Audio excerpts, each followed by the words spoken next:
ముందుగా అందరికీ రాఖీ పండుగ శుభాకాంక్షలు అండి. అలాగే మా అన్నయ్య మహేష్ బాబు గారికి కూడా రాఖీ పండుగ శుభాకాంక్షలు అండి. ప్రతి సంవత్సరం మా అన్నయ్య మహేష్ బాబు గారికి అయితే నేను రాఖీ పండుగ శుభాకాంక్షలు చెప్తున్నాను, కానీ ఎప్పుడు కడతానో అయితే తెలియదు.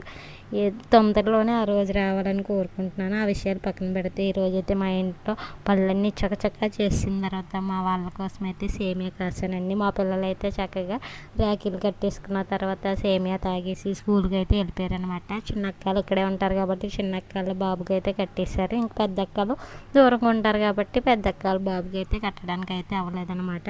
ప్రతి సంవత్సరం అయితే నేనైతే ఎవరికి రాఖీలు కట్టను, ఎందుకంటే మేము ముగ్గురం అక్క చెల్లెలు, మాకైతే అన్నీళ్ళు తమ్ముళ్ళు ఎవరు లేరు, కట్టడానికి అయితే అవ్వదనమాట.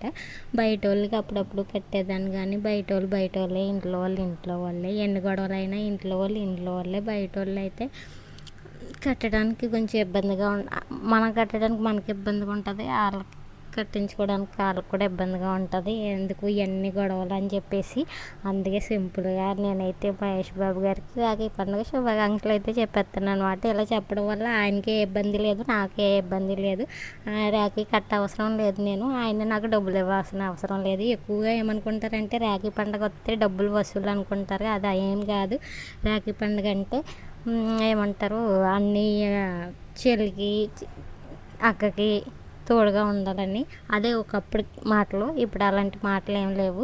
ఎవరి జీవితాలు వాళ్ళే, ఎవరి బ్రతుకులు వాళ్ళే, ఎవరి కష్టాలు వాళ్ళే అనమాట.